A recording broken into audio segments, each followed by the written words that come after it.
नमो अरहन्ताणं नमो सिद्धाणं नमो आयर्याणं नमो उवज्जायाणं नमो लोये सव्वसाहूणम्।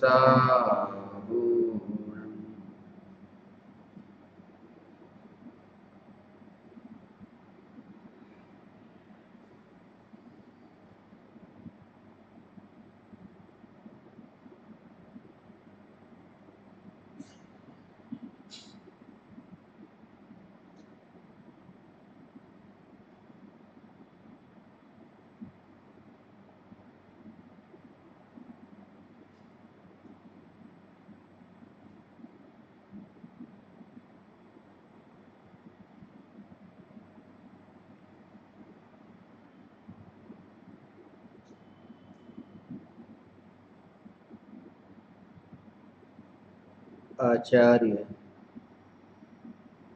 अमृतचंद्र देव द्वारा रचित पुरुषार्थ सिद्धि उपाय के 115वें श्लोक पर अपनी चर्चा प्रारंभ हो रही है। परिग्रह के संबंध में चर्चा चल रही है और इसी विषय को आगे बढ़ाते हुए इस श्लोक में परिग्रह के भेद समझाए। पिछले कुछ दिनों से हम चर्चा कर रहे हैं कि जो आत्मा का नहीं है और आत्मा ने ग्रहण किया है वही परिग्रह है। जो चारों ओर से ग्रहण किया है वह परिग्रह है। परि का अर्थ होता है चारों ओर से और ग्रह का अर्थ ग्रहण करना। जिसका मालिक आत्मा नहीं है और फिर भी आत्मा ने ग्रहण किया, इसलिए इनका नाम परिग्रह पड़ा। और इन परिग्रहों से छुटकारा कब हो कि जब चैतन्य स्वरूप दृष्टि में आए कि जिस चैतन्य स्वरूप में परिग्रह का प्रवेश ही नहीं है, जो चैतन्य स्वरूप अनादि अनंत चैतन्य मात्र है, ऐसा जब दृष्टि में आए तब सहज ही प्रभावों का और प्रभावों के कारण जो परद्रव्यों का ग्रहण होना होता था उस सब से छुटकारा होता है। ये बताया कि कोई भी प्रभाव और परद्रव्य आत्मा के ज्ञान रूपी दर्पण में प्रतिबिंबित ही होते हैं, मगर आत्मा के ज्ञान रूपी दर्पण में मिलते नहीं। और गहराई से देखे तो कोई भी ज्ञेय आत्मा के ज्ञान में प्रतिबिंबित होता है, तब आत्मा के ज्ञान के दर्पण की जो अवस्था होती है उस अवस्था में ऐसी दृढ़ता, ऐसा निश्चय कि ये जो ज्ञान की अवस्था है, इस ज्ञान की अवस्था में ये ज्ञान ही है और कुछ भी नहीं। अग्नि दर्पण के सामने है और अग्नि दर्पण में प्रतिबिंबित हो रही है।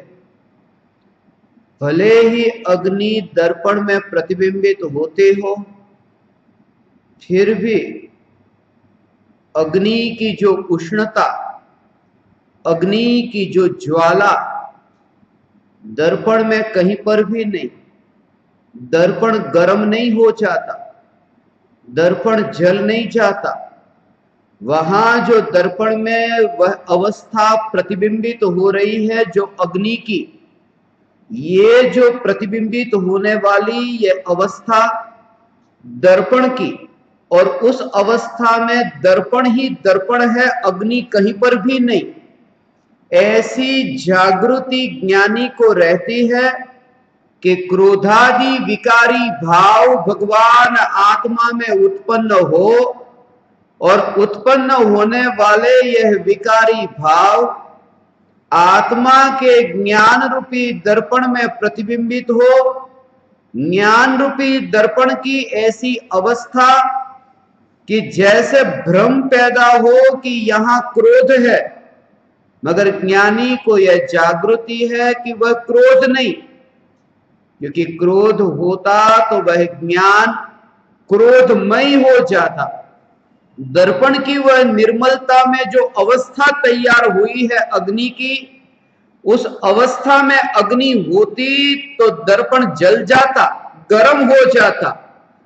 ये ज्ञान की अवस्था में एक भी विकार का भाव, ज्ञान की अवस्था रूप रूपांतरित नहीं हुआ, और ज्ञान की अवस्था निर्मल ज्ञान मात्र ही रही।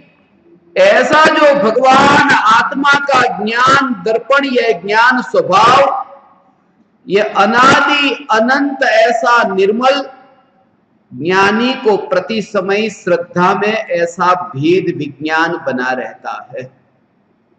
ये ज्ञान ज्ञान ज्ञान इनमें ये भेद बना रहता है, और विकारी भावों की यात्रा वहां होती हो, उसमें परिवर्तन आता हो, उसमें निरंतर अनित्यता, क्षणिकपना, तरंग, जैसे ज्वाला, वो जो लपटे, वो ज्वाला हिलती डोलती, उसमें अनित्यता अनित्यता ऐसी, और यहां दर्पण की नित्यता, और उस स्वच्छता में ऐसा प्रतिबिंब पड़ना, और प्रतिबिंब पड़ना फिर भी वो अवस्था में दर्पण की सत्ता का स्थित होकर के रहना।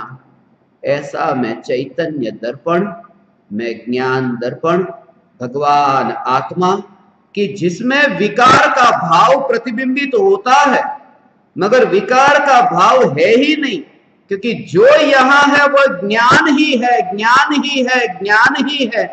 ऐसा तत्व विचार करके, जब ऐसा तत्व विचार करके अंतर में ऐसी श्रद्धा की मोहर लगे कि यह ज्ञान ही है, तब भले विकार का भाव उत्पन्न हो, पूर्व के कर्म के उदय निमित्त से विकार का भाव उत्पन्न हो तो हो, ज्ञान में प्रतिबिंब पड़े तो पड़े, मगर अंतर में यह जागृति कि मैं विकार में कहीं पर भी नहीं हूं।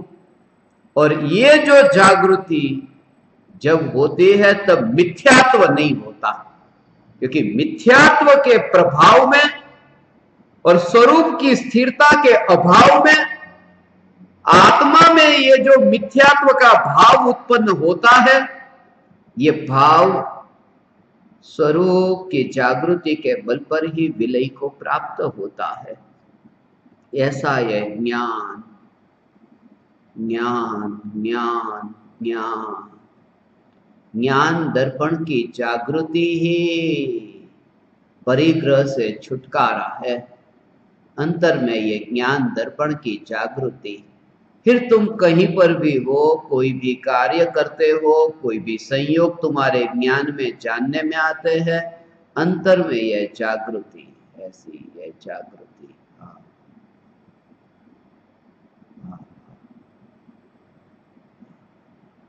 आग कम लगी हो और फिर ज्यादा लगे, और आग इतनी फैले, फिर भी दर्पण में कुछ भी नहीं। दर्पण में जो हो रहा है वह तो बस एक स्वच्छता की एक ऐसी अवस्था, ऐसी ही ज्ञान की ऐसी अवस्था। विकार का भाव आया, और ये विकार का भाव माने प्रति समय ये विकार का भाव चल रहा है। यहां आने का विकल्प ये विकार है, ये आने का विकल्प ये विकार है, यहां बैठने का विकल्प ये विकार, ये सुनने का विकल्प, ये विकार, खाने पीने उठने बैठने ये सब विकल्प, ये विकार, और ये विकार प्रति समय प्रतिबिंबित होते हैं। और ज्ञानी को स्वरूप का बोध है कि ये चैतन्य स्वरूप भगवान आत्मा में कहीं पर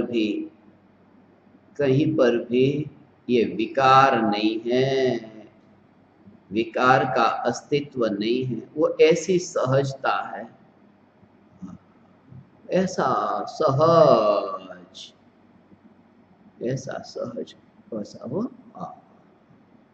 किसी को तुम्हारे हाथ में ऐसा है ना, हाथ में 1 किलो वजन हो ना, और 1 किलो वजन में अब दूसरा 1 किलो जोड़ दिया, फिर और 1 किलो वजन, फिर और 1 किलो, फिर तुम कहोगे बस अब बोझ लग रहा है, अब नहीं सहन हो रहा है, बोझ बन गया अब।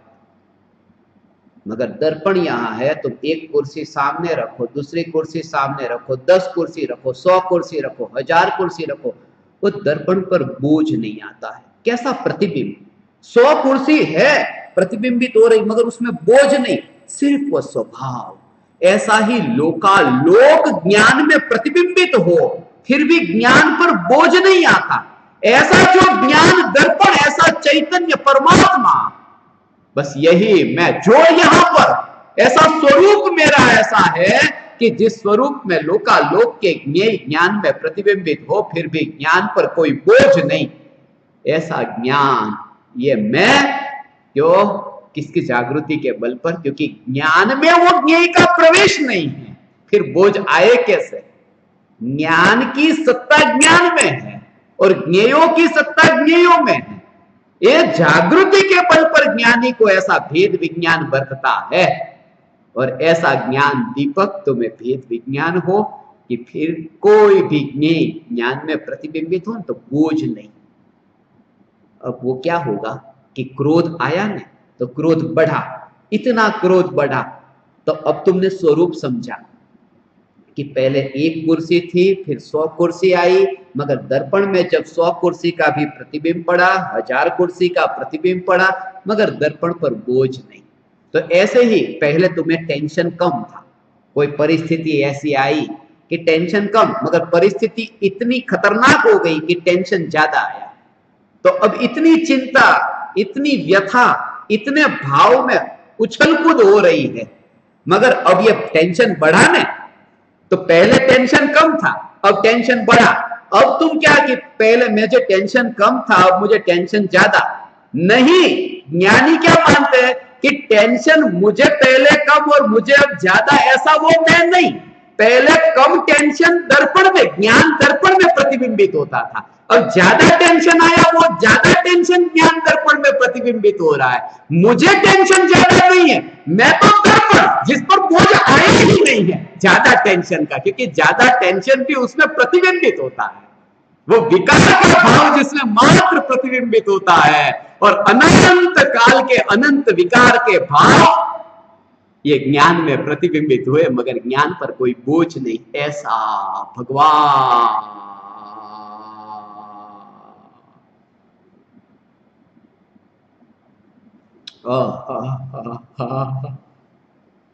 हे चैतन्य परमात्मा, ये चैतन्य सत्ता मात्र भगवान आत्मा, ऐसा ये स्वरूप भगवान आत्मा का स्वरूप ऐसा है।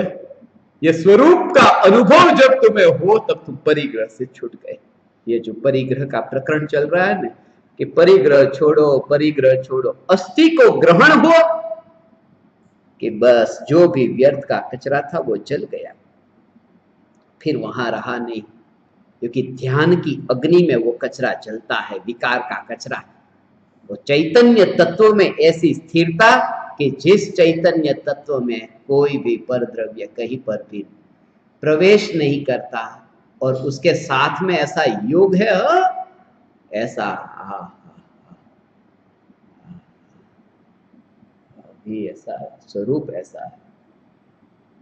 दर्पण है ना, दर्पण अभी मैं आया ना तो मुझे ये स्मरण में आया, दर्पण में देखा, दर्पण में देखा कि दर्पण ऐसे टंगा है, ऐसे कहीं पर भी नहीं रख देते, दीवार पर टंगा हुआ दर्पण, दर्पण दीवार पर टंगा हुआ है, फिर भी दर्पण का दीवार से संबंध नहीं है। दीवार पर टंगा हुआ दर्पण भी अपनी सत्ता में है। दर्पण तो दर्पण की सत्ता में है ना, दीवार के साथ में दोस्ती करके चिपक थोड़ी गया। तो वो दर्पण दीवार पर टंगा है, फिर भी दीवार से उसका रिश्ता नहीं। ऐसे ही मैं चैतन्य दर्पण भगवान आत्मा ये राग की दीवार पर टंगा हुआ दर्पण हूं। मैं भगवान आत्मा दर्पण हूं और ये दीवार है राग की। उस दीवार पर टंगा हुआ दर्पण फिर भी दीवार से रिश्ता दर्पण का नहीं और दर्पण की सत्ता दर्पण में। ऐसा चैतन्य दर्पण का बोध कि चैतन्य दर्पण में तो दीवार की ओर तुम्हारा मुंह नहीं रहता भगवान, दीवार से तो तुम। ऐसा ऐसा भगवान आत्मा आखो चैतन्य चैतन्य चैतन्य हो, दीवार थी तो मोઢું હટી ગયું એવી રીતે આ રાખની દિવાલમાં ટંગાયેલું દર્પણ એવું આ ચૈતન્ય પરમાત્મા તત્વ।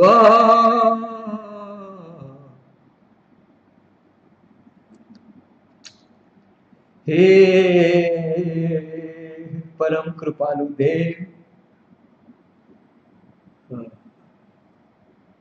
धागे मात्र का भी परिग्रह रहे तो ये भावना रह जाती है। अपूर्व अवसर एवो क्यारे आवशे, क्यारे थईशु बाह्यांतर निर्ग्रंथ जो।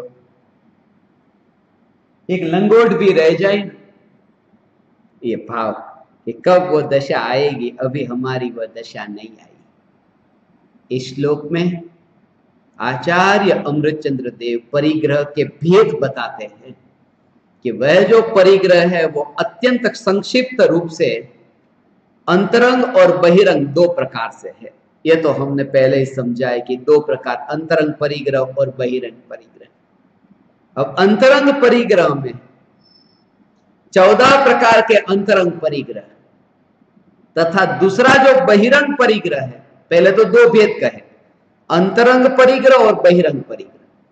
अंतरंग परिग्रह का मतलब कि जो परिग्रह आपने अपने पास में रखा, जो आप जानो और अनंत केवल ही जाने, बस वो अंतरंग परिग्रह।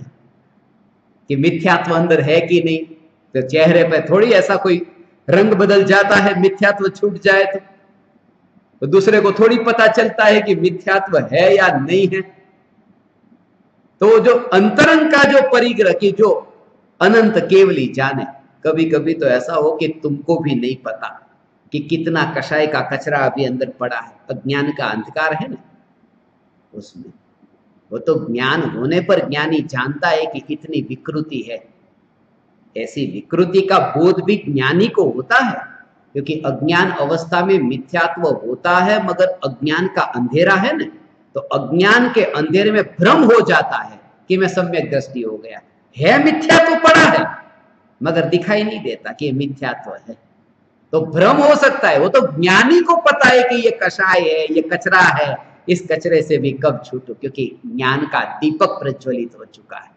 वो ज्ञान के दीपक से, वो प्रज्वलित दीपक से वो धुआं दिखाई देगा। सिर्फ अंधेरे में धुआं नहीं दिखाई देगा, काला धुआं हो तो अंधेरे में क्या पता।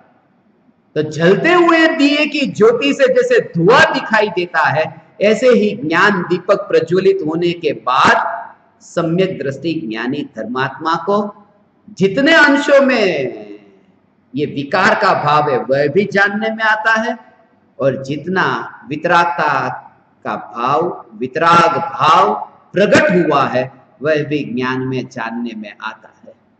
वो ज्ञानी के ज्ञान में जानने में आता है।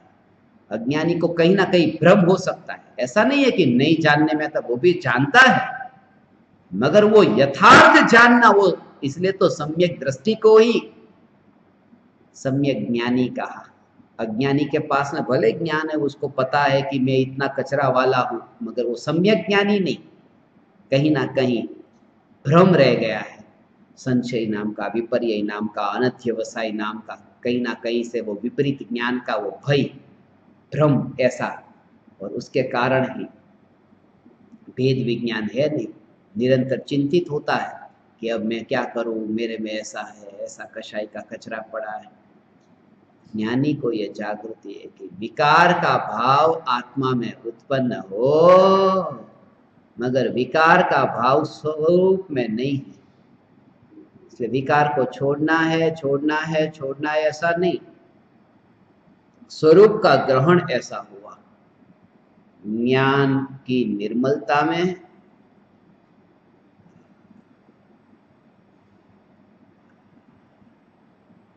अभी मैं लिख रहा हूं ना, इसके लिए ये सब बात मुझे स्मरण में आ रही है। थोड़े दिन में अब आएगा वो आपके हाथों में, 1000 दृष्टांत आएंगे दर्पण का ज्ञान के साथ। ज्ञान दर्पण सहस्त्री, 1000 दृष्टांत है। और भगवान आत्मा का ज्ञान दर्पण, फिर उसको ही बस आपका नित्य क्रम कराना चाहता हूं कि वो नित्य क्रम हो जाए। 1000 दर्पण दर्पण पूरे दिन भर फिर वही चलता रहे, तो ज्ञान दर्पण, ज्ञान दर्पण, ज्ञान दर्पण। तुम ऐसे कषाय के विकार के कचरे में कहीं गिरोगे ही नहीं, क्योंकि वही जागृति बनी रहेगी। दर्पण, ज्ञान दर्पण, चैतन्य दर्पण है। अभी एक बात स्मरण में आई, दर्पण जो है ना, दर्पण, दर्पण के सामने जो पदार्थ होता है ना, उसमें वही प्रतिबिंबित होता है। उसके सामने चाहिए, दर्पण के सामने। और ज्ञान ऐसा है कि आपके सामने ना हो, कहीं पर भी पदार्थ पड़ा हो, मगर ज्ञान में प्रतिबिंबित होता है। जरूरी नहीं है कि सामने ही हो। ये ज्ञान दर्पण जैसा दर्पण जगत में नहीं है ऐसा। और दर्पण का ये नियम कि दर्पण यदि 4 बजे है और 4 बजे वस्तु सामने है तो प्रतिबिंबित होगी, मगर 3 बजे वाली वस्तु 4 बजे दर्पण में प्रतिबिंबित नहीं होगी। यह ज्ञान दर्पण ऐसा है कि तीनों काल की समस्त ज्ञेय द्रव्य, गुण, पर्याय एक समय की ज्ञान दर्पण की अवस्था में प्रतिबिंबित होते हैं। ऐसा ये ज्ञान है, ऐसा ये चैतन्य, यही मैं हूं। अंदर से ऐसा जोर आए, यही मैं हूं, तो मैं आएगा मेरे प्रभु, निकट काल में तुम्हें आएगा। जागृति पर जोर दो बस, प्रति समय ये जागृति पर और भेद विज्ञान पर। यदि तुम्हारा भेद विज्ञान करने का अभ्यास यदि चैतन्य के जोर से होगा तो सम्यक दर्शन होगा। तुम सहन मत करना, जैसे किसी ने तुम्हें गाली दी, किसी ने कुछ बोल दिया, कुछ तुम्हें चाहिए था ऐसा तुम्हें न मिला, तब ठीक है जाने दो, सहन कर लेंगे, ऐसा नहीं। मैं चैतन्य सत्ता मात्र भगवान आत्मा, जिसकी सत्ता में ही ये नहीं है, जो गाली दी वो सत्ता में ही नहीं है, ऐसा भेद विज्ञान करके, क्योंकि वो द्रव्य के जोर से भेद विज्ञान हुआ, नहीं तो भेद विज्ञान होगा जाने दो, छोड़ दो, ऐसा तो अनंत बार किया। वो द्रव्य का जोर उसमें नहीं आया, ये तो कोई भी करता है ना। मुंबई की एक घटना स्मरण में आई, किसी ने किसी को गाली दी तो दूसरा आदमी ऐसा तुरंत बोला, दे, तेरे को गाली देनी है उतनी दे, मेरे को किधर चिपकती, तो दे। तो इतना वो बोलता है, मगर वो सम्यक दृष्टि नहीं, किधर चिपकती है बस इतना बोला। मगर जब तक वो चैतन्य सत्ता में हूं जिसमें चिपकती नहीं है, तब तक वो सम्यक दर्शन नहीं होता। क्योंकि वो कषाय की मंदता इतनी हो कि गुस्सा नहीं करना, जाने दो, छोड़ दो, मगर द्रव्य का जोर नहीं आया। और सम्यक दर्शन की प्राप्ति निज चैतन्य परमात्मा के जोर से होती है, आश्रय से होती है, अनुभव से होती है। और निज चैतन्य परमात्मा, वस्तु को छोड़ना नहीं, वस्तु से भागना नहीं, जागना। वो जागृति का मतलब ये कि प्रयोग से घटित करना। कोई भी घटना घटे तो, और वो जो प्रयोग तुम्हें यहां होंगे ना, ऐसे प्रयोग कहीं नहीं होंगे। तुम छोड़ करके, दीक्षा लेकर के, द्रव्यलिंगी होकर के, वन विहारी होकर के घूमोगे, मगर वो भेद विज्ञान ना होगा जो तुम्हें यहां होगा। इसलिए जो पूरी प्रक्रिया है ना, चौथा गुणस्थान गृहस्थी में, और फिर 5वां गृहस्थी में, फिर 6ठा 7वां मुनिराज का वन विहारी, वो जो क्रम है ना, वो क्रम, क्योंकि यहां से ही तुम तैयार होते हो, यहां से ही जो ज्ञेय ज्ञान में जानने में आते, उससे तुम भागे नहीं थे। चौथे गुणस्थान में जो परिस्थिति तुम्हारे सामने आती थी, उससे तुम दूर नहीं भागे, उसमें तुम्हारा ये भेद विज्ञान चला, और भेद विज्ञान के बल पर तुम चौथे गुणस्थान वर्ती सम्यक दृष्टि, फिर पांचवा, फिर क्रम से मुनि धर्म, मगर भागना नहीं। मैं तो उस दृष्टि से देखता हूं कि जब जन्म हुआ ने, इस विश्व में जन्म हुआ, यूनिवर्सिटी नाम तुमने सुना ना? यूनिवर्सिटी, यूनिवर्सिटी अर्थात विश्वविद्यालय। ये विश्व ही एक विद्यालय है, उसका मतलब विश्वविद्यालय। और तुम भागोगे तो कहां भागोगे विश्व से? तुम्हें यहां से छुट करके सिद्धशिला पर विराजमान होना है। संसार से छुट करके सिद्धशिला पर विराजमान होने के लिए संसार से पास होना चाहिए। तुम्हें यूनिवर्सिटी से बाहर निकलना है तो यूनिवर्सिटी पास तो करनी पड़ेगी। और यूनिवर्सिटी को पास कब करोगे? तुम वहां से भाग जाओगे तो यूनिवर्सिटी पास करोगे। यूनिवर्सिटी को पास करने के लिए यूनिवर्सिटी में रहना होगा, वहां पढ़ना होगा, सीखना होगा, प्रयोग करना होगा, और फिर सफल होकर के फिर तुम यूनिवर्सिटी छोड़ो। मगर पहले नहीं। ये जो गृहस्थी है, ये तुम्हारी जो स्थिति है, उस स्थिति के लिए, इसलिए मैं तुमसे न कहूंगा कि तुम दीक्षा ले लो, मैं तुमसे कहूं अभी तुम यहां रह करके एक दूसरे ज्ञान दीपकों के साथ रह करके, एक दूसरे के साथ में एक कमरे में रह करके, एक रहे छत्तीसगढ़ का, एक रहे गुजरात का। छत्तीसगढ़ वाले सब एक कमरे में नहीं चाहिए, रहे एक छत्तीसगढ़ वाला, एक रहे महाराष्ट्र का, एक रहे राजस्थान का। यूनिवर्सिटी है, यूनिवर्सिटी में तुम कहो कि मेरे ही गांव के लोग एक कमरे में बैठे और पढ़ाई करें, ऐसा न चलेगा। ये यूनिवर्सिटी है और वही तो कसौटी का अवसर है, और उसमें तुम पास हो। ये कला तुम्हें मिली, ये जागृति की कला, भेद विज्ञान की कला, और फिर तुम यूनिवर्सिटी पास हो जाओ। भागने से काम ना होगा, जागना होगा। हे ज्ञान दीपक, तुम जागो। तुम्हें भ्रम होगा जब चार लोग एक कमरे में, एक ही गांव के, एक ही घर के साथ में रहते हैं, ऐसा लगता होगा कि धार्मिक हुए, कषाय का कचरा दूर हुआ, मगर मिथ्यात्व वहीं पर ही पड़ा होगा। पता नहीं चलेगा। तो पता तो तब चलता है जब परिस्थिति सामने आती। मुझे एक घटना अभिस्मरण में आई।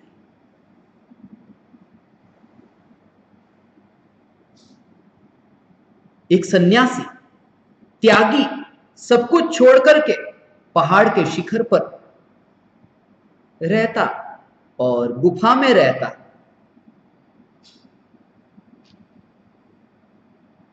पचास सालों से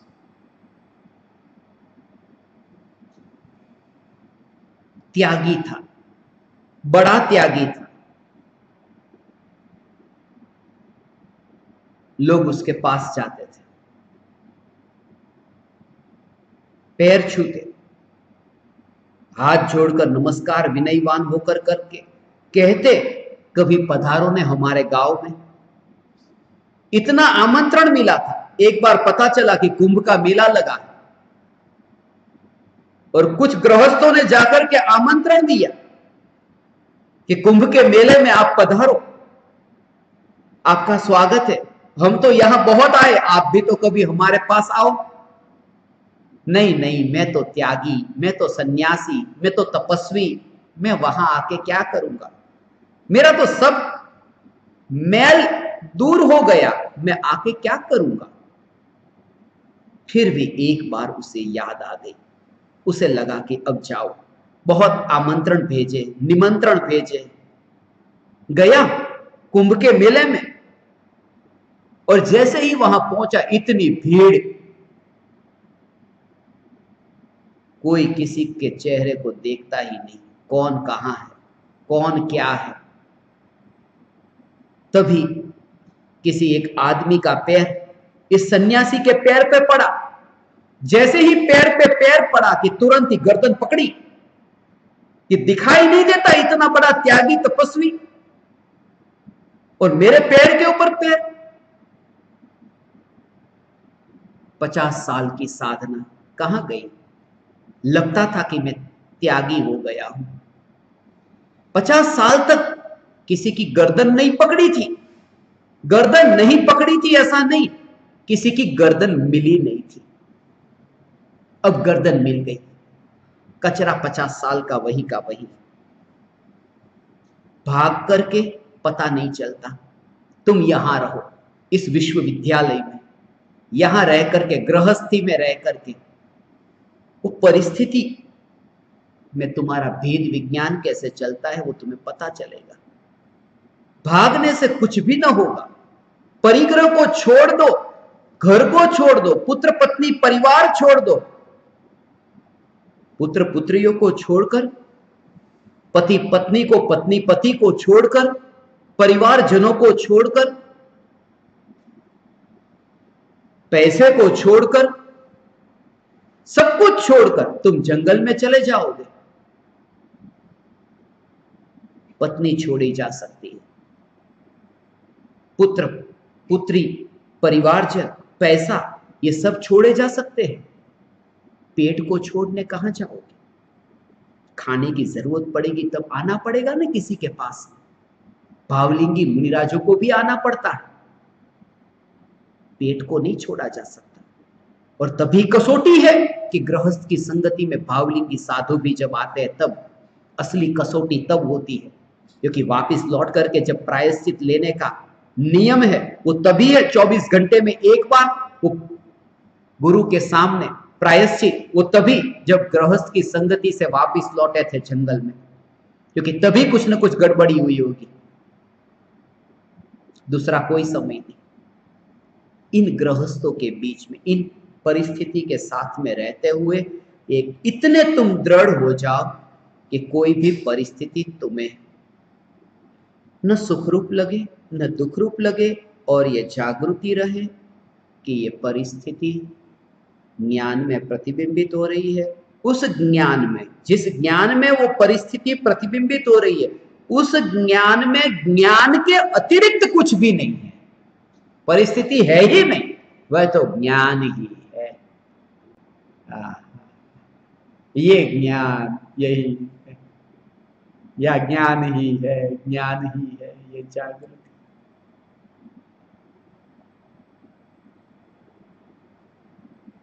बहुत पुरानी कहानी है,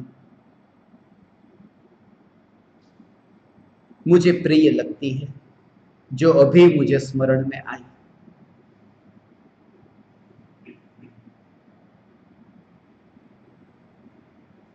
विष्णु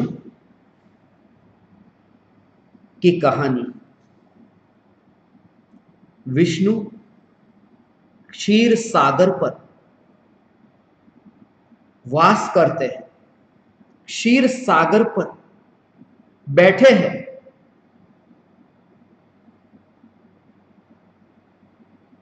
तभी एक परिग्रह का त्यागी सब कुछ छोड़ करके आ गया हूं, यह कहकर विष्णु को हाथ जोड़कर नमस्कार करता है। मेरे पास अब कुछ भी नहीं रखा, सब परिग्रह मैंने छोड़ दिया।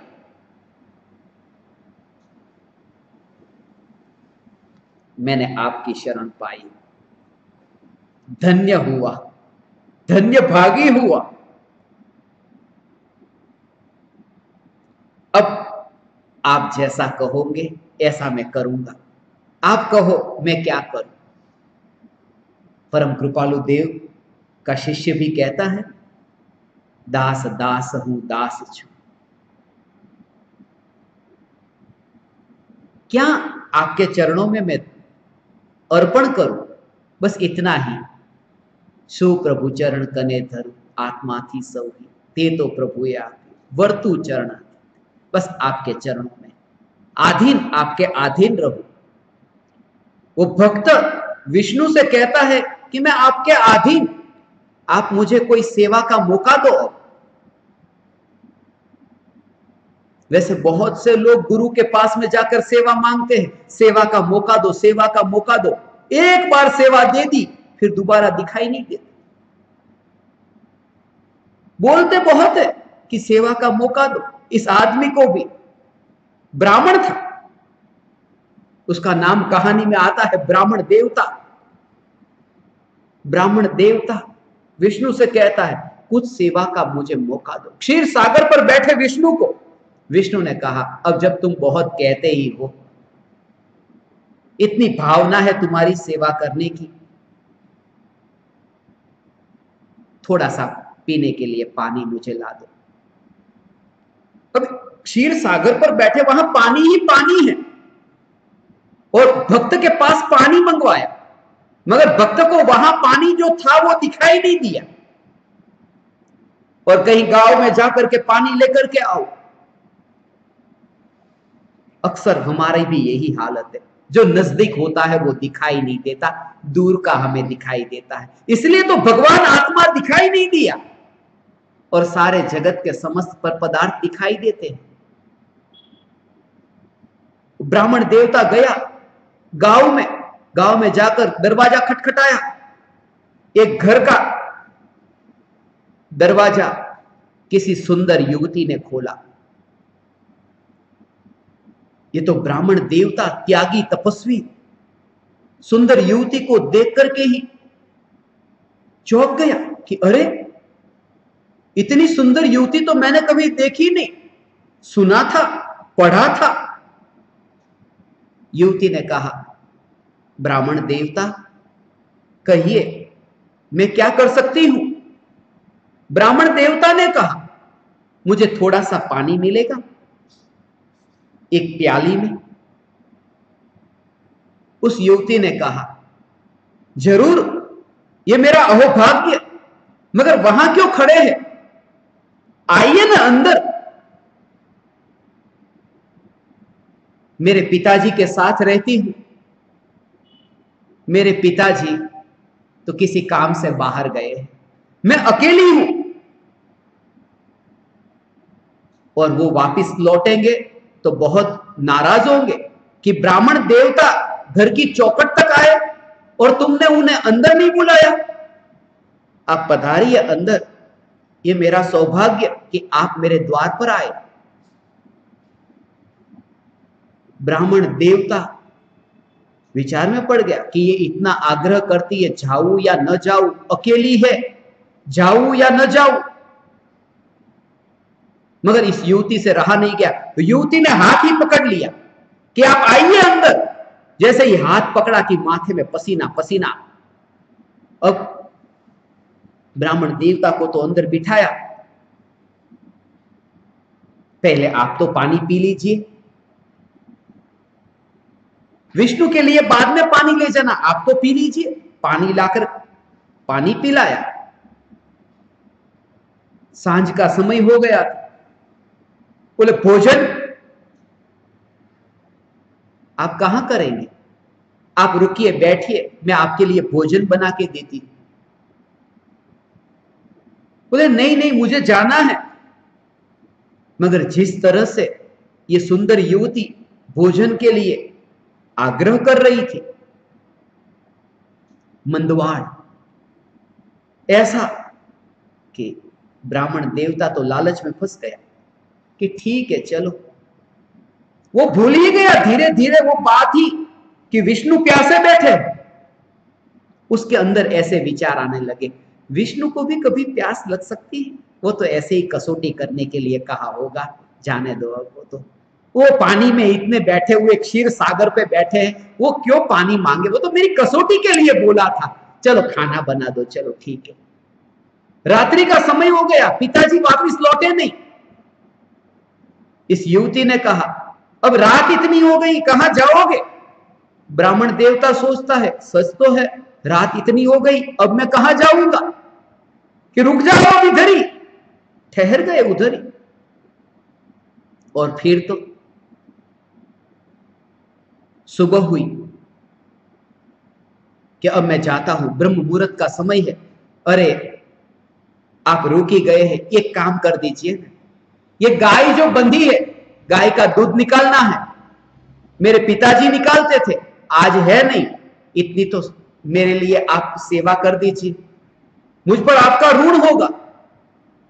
गाय का दूध निकाल दिया।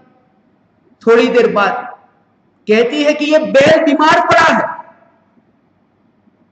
बैल को थोड़ी सेवा कर दो, मरहम पट्टी लगा दो, और बैल भी तो परमात्मा का ही वास है उसमें, उसकी सेवा करो कि विष्णु की सेवा करो। ब्राह्मण देवता तो रुक गया।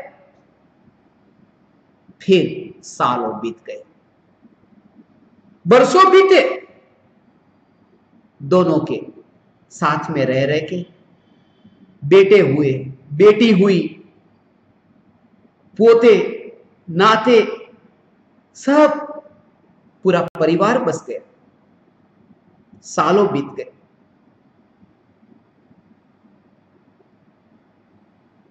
एक दिन गांव में पूर आया कि सब घर से बाहर बह रहे हैं, अब किधर जाए, मगर सबका हाथ पकड़कर, बेटे का, बेटी का, नातियों पोतियों का, सबका, और पत्नी का भी। बच्चों को पकड़ने गया कि पत्नी का हाथ छूटा, पत्नी का हाथ छूटा, पत्नी बह गई। एक बच्चे को पकड़ने गया कि दूसरा बच्चा छूटा। धीरे धीरे सब पानी में बह गए। बड़ी मुश्किल से जान बचाई। जान बचा करके बाढ़ में से बाहर निकला, पार हुआ, किनारे पर पहुंचा कि तभी एक बड़ी लहर आई पानी की, और उस लहर पर विष्णु बैठे थे। विष्णु ने ये ब्राह्मण देवता को देख करके कहा, कहां है पानी, मैं इंतजार कर रहा हूं। मैंने तुम्हें उस दिन ही पहचान लिया था जिस दिन तुम आए थे, कि मैं सब कुछ, सब परिग्रह, सब मोह माया, सब वस्तु को छोड़ करके आपके चरणों में आया हूं। उस दिन ही मैं पहचान गया था। जो छोड़ करके आ जाता है ना, उसका हाल ऐसा होता है, क्योंकि अंदर की वासना कहीं ना कहीं पड़ी रहती है। छोड़ करके आ गया। ज्ञानी छोड़ करके वन में नहीं गए थे, उनका ध्यान ही नहीं गया, क्या पकड़ा और क्या छूटा, ऐसी दशा सहज प्रकट हुई थी। इस श्लोक में अंतरंग परिग्रह और बहिरंग परिग्रह में, अंतरंग परिग्रह, अंतर का जो कचरा है उस पर ध्यान देने को कहा, कि उस पर तुम्हारा पहला ध्यान हो, बाहर का परिग्रह उस पर जोर दे। संयोगों से दूर न भागे, संयोगों के साथ में रह करके ये प्रयोग करें, भेद विज्ञान के प्रयोग करें। और जिस समय तुम्हें विकार के भाव से स्वरूप का भेद विज्ञान होगा,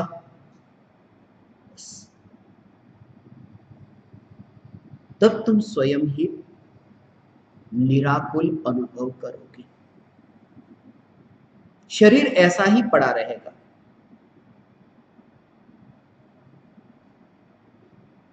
दुनिया कहेगी शरीर में कोई तकलीफ है, अस्पताल ले जाने की जरूरत है, शरीर का इलाज करने की जरूरत है।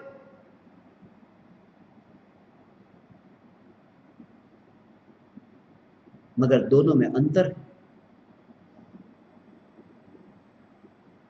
जिसको फीट आती है, शरीर ऐसा ही पड़ा रह जाता है। और ज्ञानी भी अंतर में जब लीन होते हैं, शरीर ऐसा ही पड़ा रह जाता है। मगर दोनों में बहुत बड़ा अंतर है। बहुत बड़ा अंतर यह है कि ज्ञानी जब ध्यान में से बाहर आते हैं, कुछ निखर करके आते हैं, कुछ बदल करके आते हैं, कुछ निर्मल होकर आते हैं, मल को धोकर के बाहर आते हैं। और अज्ञानी जिसको फीट आई, ऐसा ऐसा का ऐसा ही बाहर लौटता है। कभी कभी तो ऐसा ही होता है कि ऐसा का ऐसा नहीं, उससे भी बदतर हालत में लौटता है, क्योंकि शरीर की शक्ति ऐसी क्षीण हुई कि उसे भेद ही नहीं रहा, उसे सोचने का, विचार करने का कुछ पता अता कुछ भी नहीं। ऐसी स्थिति में वो होता है। ज्ञानी निखर करके आता है। तुम बाहर से शरीर को मत देखना, वो शरीर ऐसे ही पड़ा रहेगा। मगर उसका स्वयं का अंतरंग का चैतन्य सत्ता का अनुभव, ये बहुत बड़ा प्रमाण होगा। वो निखर करके आना, यही सबसे बड़ा प्रमाण होगा। हे ज्ञान दीपक, ये शरीर इधर ही है, मगर तुम्हें जो अंतर में पूरी जागृति थी, स्वरूप की जागृति थी, तुम जिसे जागना कहते हो वो जागना नहीं। जैसे तुम दिन में जागते हो, रात्रि में सोते हो, ऐसा जागना और सोना नहीं। रात्रि में भी सोते हो, दिन में भी सोते हो। दिन में शरीर की शक्ति ऐसी होती है कि सोए सोए ही तुम पर में लीन रहते हो, और वो लीनता में इतनी थकान लगती है कि नींद आ जाती है, फिर नींद में फिर पर में लीन रहते हो। मगर दिन में भी लीन, रात्रि में भी लीन, पर में ही लीन थे, जागना हुआ ही नहीं था। जागना तो वहां हुआ जहां सत्ता,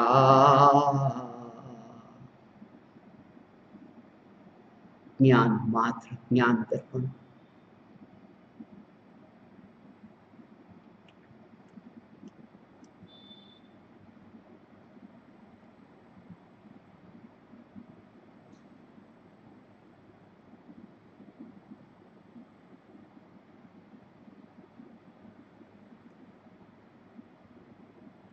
ज्ञान दर्पण की जागृति, शरीर पड़ा रहेगा मगर वही अनुभव प्रमाण होगा, तुम्हारा अनुभव प्रमाण होगा। बर्टन रसेल ने एक किताब लिखी थी, बहुत विरोध हुआ था उस किताब का। उसे पहले से ही पता था कि विरोधी ज्यादा होंगे।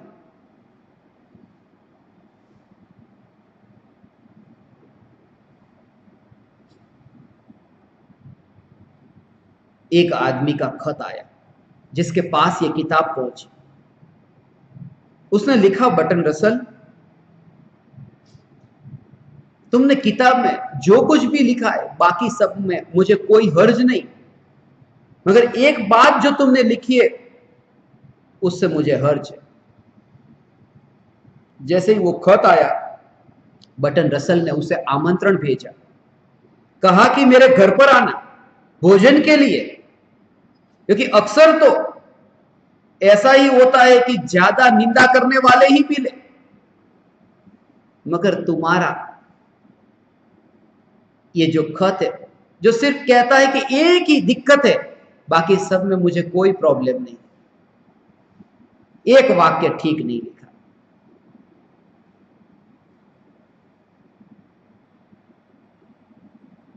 आना, भोजन के लिए बैठे, बातचीत हो रही थी, भोजन किया, फिर पूछा कि कौन सा वाक्य ठीक नहीं लगा। मतलब उसमें जो एक वाक्य लिखा है, जूलियस सीजर मर गया, ऐसा वाक्य लिखा था। बर्टन रसेल ने कहा, ये तो हजारों साल पहले की बात है, बहुत पुरानी, मर गया, उसमें तुम्हें क्या हर्ज है? बोले, हर्ज है,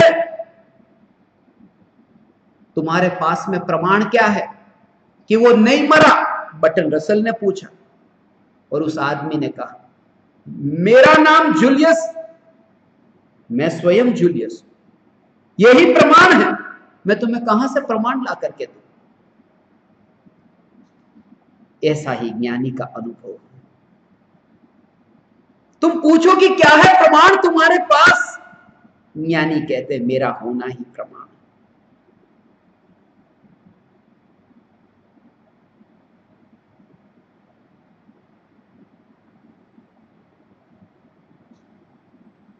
हे ज्ञान दीपक, ये परिग्रह, हे ज्ञान दीपक, ये परिग्रह, ये परिग्रह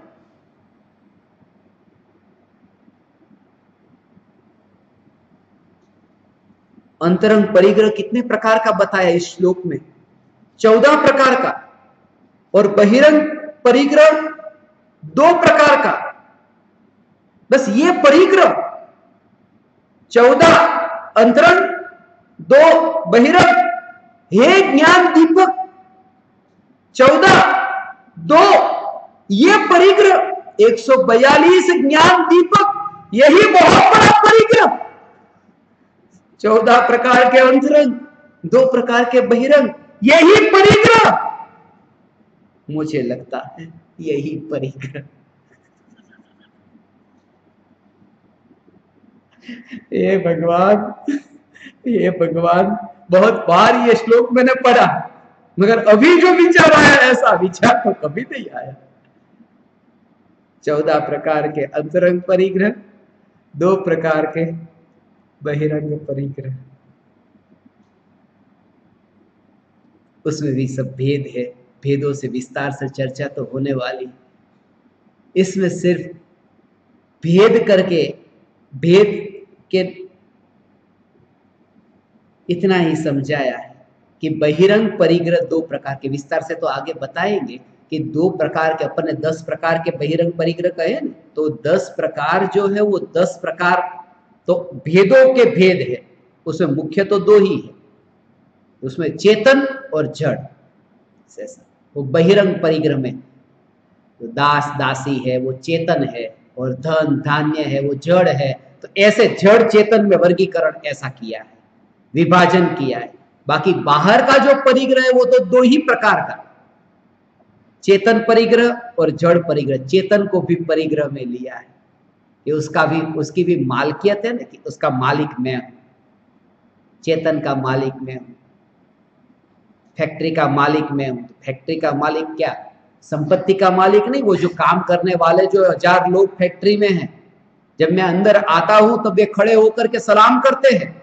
बस वो एक अधिकार कि मैं उसका मालिक हूं, वो एक परिग्रह हो गया। ये उसने परिग्रह अपने पास में रखा है। अहंकार की पकड़, वही मूर्छा, वही परिग्रह। मुझे फ्रांस की एक घटना स्मरण में है।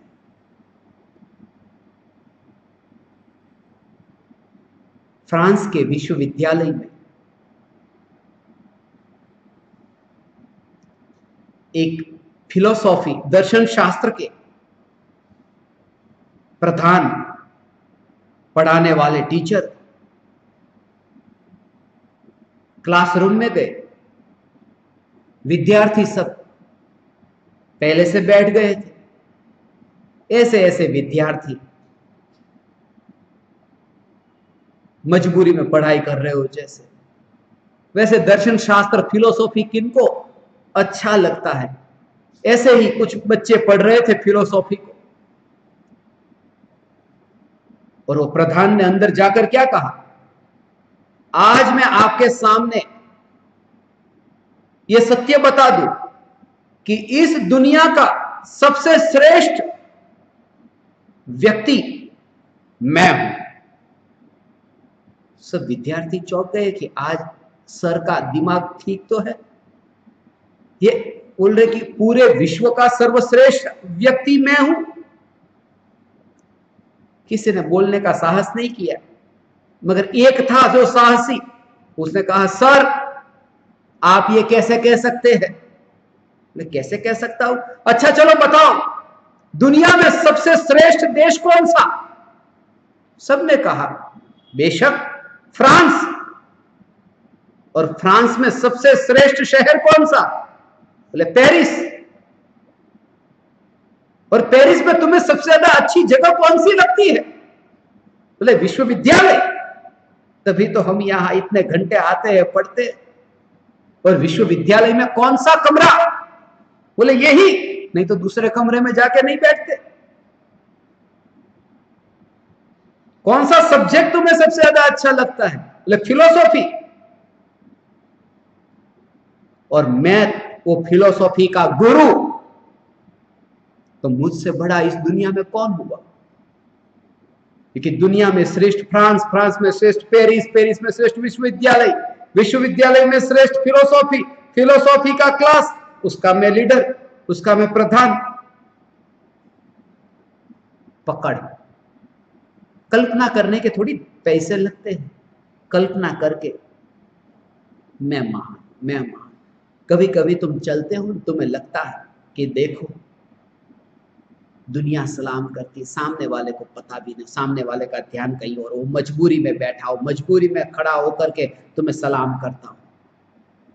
अगर अंदर ही अंदर भावों से कसाई को पोषना, बस वही मूर्छा है, वही परिग्रह है, वो चेतन का परिग्रह। मेरा कुछ यहां चलता है, मेरा अधिकार। एक आदमी गधे के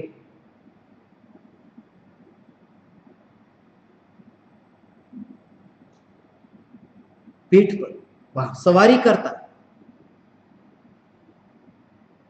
कोई पूछे कि कहां जा रहा है, तो कहता जहां गधा ले जाए। बोले क्यों? बोले इसलिए क्योंकि मुझे जाना होता है पूरब में और गधा जाता है पश्चिम में, उल्टी दिशा में जाता है। तो बीच बाजार में मेरी आबरू, इज्जत जाती है कि गधा भी इसके वश में नहीं।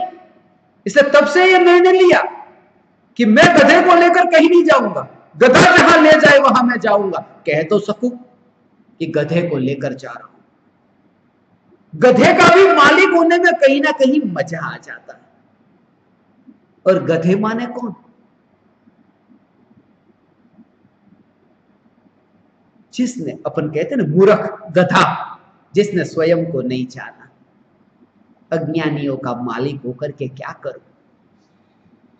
और ज्ञानियों का मालिक मैं क्या होऊंगा?